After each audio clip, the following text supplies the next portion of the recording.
Have you ever witnessed a genuinely nice person get backstabbed for no apparent reason? What happened? Welcome to the House of Reddit. Hope you enjoy this video. Have you ever witnessed a genuinely nice person get backstabbed for no apparent reason? What happened? On the same day, after we get back to the apartment and have a few moments of relative peace, she's saying she's going to drive out after him. She knows where he's going and she's going to bring her gun. We honestly don't know if she had one, but that wasn't a lie. I was going to try calling her on. Me and the rest of the table exchange a look and I excuse myself to go to the bathroom. I go inside and take her keys and pocket them and then return to the balcony after a couple minutes. She's still talking about it. R and nice girl K are trying to talk her down. Suddenly she gets up shouting about how she's going to go and he's going to get it, etc. etc. Her shouting stops abruptly when she can't find her keys, which she always hangs on her bedroom doorknob. No one else knew I took the keys, but I've got a terrible poker face. She starts screaming and threatening me, but I keep telling her she's not going to drive drunk and she's not going to hurt her ex. She'll get her keys back in the morning when she's sober. She tells me she just wants to go down to the corner store and pick up more beer. She's going to leave her ex alone. I don't give in. She says okay fine, I'm not going, but I do actually want my keys, can I have them back? I say no. Her purse is nearby, she digs in it and pulls out pepper spray and aims it at me. Says if I don't give her the keys she's going to spray me. The other girls are just telling me to do what she says and I don't want to get pepper sprayed. I hesitate, but toss her the keys. She immediately leaves the apartment. I chase after her, contemplating how much pepper spray could actually hurt. I remind her that she told me she wasn't going anywhere. She turned around with the pepper spray again and aimed it at me, and the girls called down from the balcony saying it wasn't worth it and that she seemed fine, she was just being dramatic. So I throw my hands up, okay fine, but I'm going to text Steve, he's not going to be wherever you think he is.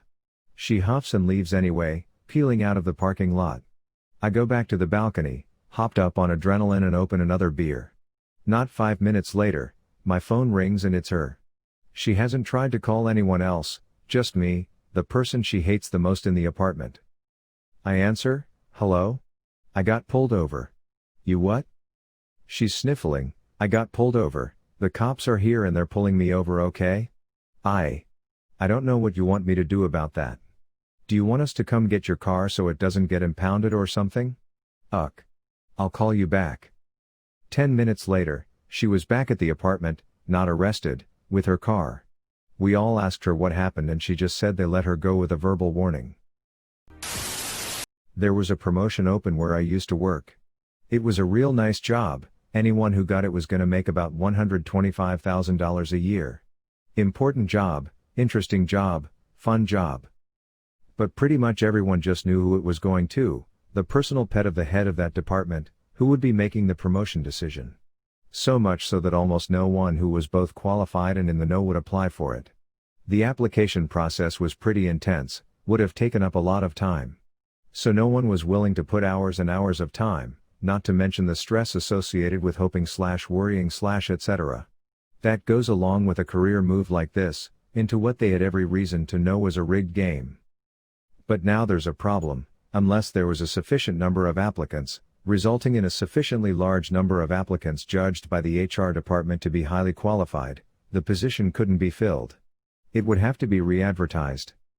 So the department head made it a point to call a few people in the company that he knew and had worked with. Told them, yeah, not sure if you've heard, but there's a promotion opportunity open in my department. Now, you know I can't promise you the position, but I can say that you'll be very well qualified for this job, ideal, really, and I very highly encourage you to apply. I can't imagine anyone more qualified than you are. Okay, so at least 2 or 3 people applied. Put lots and lots of time into the application process. More hours spent preparing for the interview. Sweated it. Worried about it. Hoped for it. Then, of course, having effectively gamed the system, he hired his pet. Just dashed to bits the hopes of the poor suckers on the rocks below. I was a McDonald's manager and there was this kid who worked grill/fryer. He was a little dumb, but this kid tried and had an amazing attitude even when the kitchen shit on his every move. Loved that kid. Anyway. The tiles around the oven and fryers needed to be relaid, so they were, and cardboard was thrown over them to cover the new grout. I told the kid when he came in, be careful, blah blah blah, and then it happened. He was moving from the cabinet above the oven to the fryers to the right and slipped. He wasn't fucking around. I tried to catch him but missed and he hit hard. I witnessed the entire thing from inches away and wrote the incident report personally. He literally stepped on it, gently, and the grease from the kitchen must have built up because he straight went back, head hit tile. He had a concussion, but was otherwise alright except some back pain, which I think was worse than he let on. He filed for workman's comp and they denied it. Said he had a history of unsafe workplace practices or something formal for fuck off. Yet they didn't call me, the certified shift manager, on duty or even acknowledge the incident report. There were 2 people in our circle of friends who had been together for about 2 years since shortly after first meeting. They were always together, always happy, and pretty much a model couple for the rest of us. She was effortlessly beautiful inside and out. Gentle, thoughtful, supportive and enthusiastic with all of us. An absolute sweetheart and a lovely person. He was fun to be around, smart, reliable, and had his shit together. Then she goes to the other side of the country for a few weeks to visit with family. At some point before this trip he found out that the sister of someone else in our circle, let's call them L, was very into him. She lived an hour away with her parents. As soon as the GF was gone he was giggle bragging about planning to hook up with the sister. He told everybody about it and he and Elle would laugh and joke about it like it was a jolly win. It made the rest of us very uncomfortable. So eventually the sister, who we'd never seen before, shows up one weekend to hang out. It was awkward with a lot of wink wink nudge nudge, and then they did the deed and she went home and we never saw her again. The BF and Elle had some more high fives. Oh, and somebody called the GF to rat him out and she wound up taking him back anyway after she got back. It was all so strange and I felt awful for her. She didn't deserve it at all, to not only have her BF cheat on her but also treat it like the grand opening of a chain store.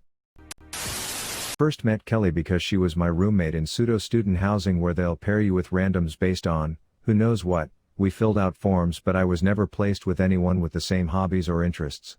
However, in the 4-bedroom apartment I was in, I was only with one other person who we'll call R. R and I initially got along great. We had a big falling out toward the end of my lease, but that's unrelated, and we were worried about 2 random people joining our lease because what if they were terrible roommates? R and Kelly went to the same elementary school back in the day and they got along. Kelly often lied for attention, but it was mostly obvious or weird things that didn't hurt anyone, so no one really said anything. However, she left to live with her family in Lebanon sometime between elementary and middle school, and when she came back for high school, she was weird. R only mentioned that she'd wear things for little kids, but nothing else. Kelly had talked to R and said she was going to the same school we were but didn't know where to live. R vouched for Kelly and I trusted her. The night Kelly moved in, I will never forget it. Kelly was probably 5 feet 2 inches, bleached blonde, tan skin, a conventionally attractive cheerleader type for sure. She was laying on the ground cutting her name out of a piece of construction paper and decorating her door, not a regular practice in our apartments, and she was telling me that her boyfriend was going to move in too and she hoped I didn't mind. I shrugged. I did mind, but I'd just met her and didn't want to come off as a bitch. So I started asking her about him, about her interests, her life and whatnot. She told me her boyfriend had asked her to marry him with a huge diamond ring but that it was in the shop for resizing. Her FB profile didn't have engaged on it, and there was no announcement that you'd expect. She had no pictures of it at all. She also told me that she seriously loved Justin Bieber. This was when Baby had come out and he still had that preteen, Disney image, and that she once went to his concert and when he heard her singing in the front row, he pulled her up on stage and offered her a record deal. I nodded politely and went to bed. One weekend we were all at our apartment, drinking and smoking on the balcony. It was right after Steve had broken up with Kelly. Kelly had just joined us and basically chugged her first beer. She told us all she'd been so wasted all day because she was sad. She didn't look, act, or smell drunk when she came in, but I've seen people hide it well before. After her second beer she started going crazy mad. Just going on and on about Steve and what's he doing and I bet he's out with another girl, and I'm like, even if he is, y'all aren't together anymore. It's not your place. She calms down a little bit and we keep drinking. She's attached to her phone, like won't put it down, just staring daggers at it. Suddenly she says trasheries, "Can you come with me next door, I'm gonna do a pickup." One of our dealers lived next door and the apartment is full of incredibly attractive men, so I'm tipsy and absolutely down. We pop over there and as I ring the doorbell, Kelly leans on the wall out of view of the peephole. I figure it's to look nonchalant. As soon as the door opens, she pops around the corner, shoves her way into the apartment and starts screaming, "Where's Steve? I know his bum ass is in here," to this group of bewildered 20-somethings who were apparently having a small party like we were.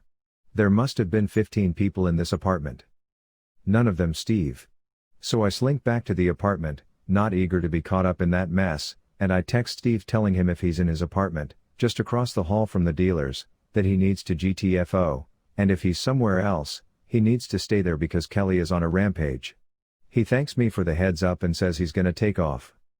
Well, he apparently exited his apartment as she exited the dealers or something because I heard shouts from the hall. I peek out and Kelly's got this poor guy against a wall just screaming at him for God knows what. And I go out and block her while he goes to his car. Meanwhile she runs back to the apartment, leans out the balcony and screams at him some more.